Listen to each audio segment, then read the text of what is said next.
141190110 ujian tengah semester genap tahun 2020-2021 mata kuliah pendidikan mikrobiologi dasar. Dosen pengasuh Ibu Hildegardis Misa, SPD MSI. Materi yang akan dibahas adalah metabolisme karbohidrat. Yang pertama, pengertian metabolisme. Metabolisme merupakan keseluruhan reaksi kimia yang terjadi dalam sel. Reaksi kimia yang merompak senyawa organik seperti glukosa menjadi energi dan prekursor untuk biosintesis metabolisme. Sekunder disebut katabolisme. Katabolisme istilah yang digunakan untuk memproyeksi semua reaksi kimia. Yang kedua, peran enzim pada proses metabolisme. Faktor utama dalam proses metabolisme adalah enzim.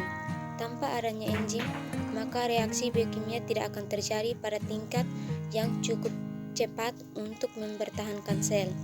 Enzim adalah katalis seluler, yakni membuat reaksi biokimia di dalam sel lebih cepat dibandingkan tanpa katalis. Yang ketiga, klasifikasi enzim. Menurut Hock 2005 menyatakan bahwa enzim diberi nama dengan akhiran AC dan bagian pertama dari nama sering menunjukkan nama substrat seperti urease dan amilase. Namun enzim-enzim yang lain tidak memiliki nama yang mirip dengan substratnya seperti pepsin, renin, dan tripsin, sehingga sedikit membingungkan dalam menemukan substratnya.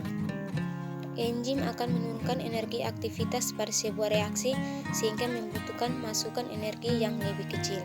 Yang keempat adalah faktor luar yang mempengaruhi aktivitas enzim.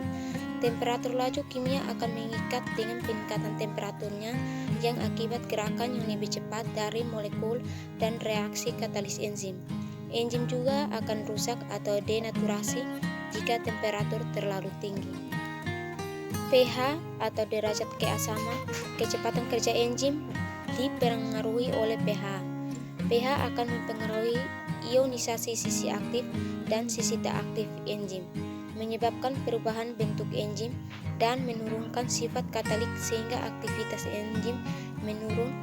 Mikroorganisme akan dapat melakukan aktivitas metabolismenya di berbagai lingkungan fisiokimia sesuai dengan keberagaman temperatur dan suhu yang dialami oleh enzim yang nampak. Prinsip menghasilkan energi pada mikroba menurut Hock 2005, sel mendapatkan energi baik dalam bentuk nutrisi atau sinar matahari yang harus diubah menjadi energi yang dapat digunakan.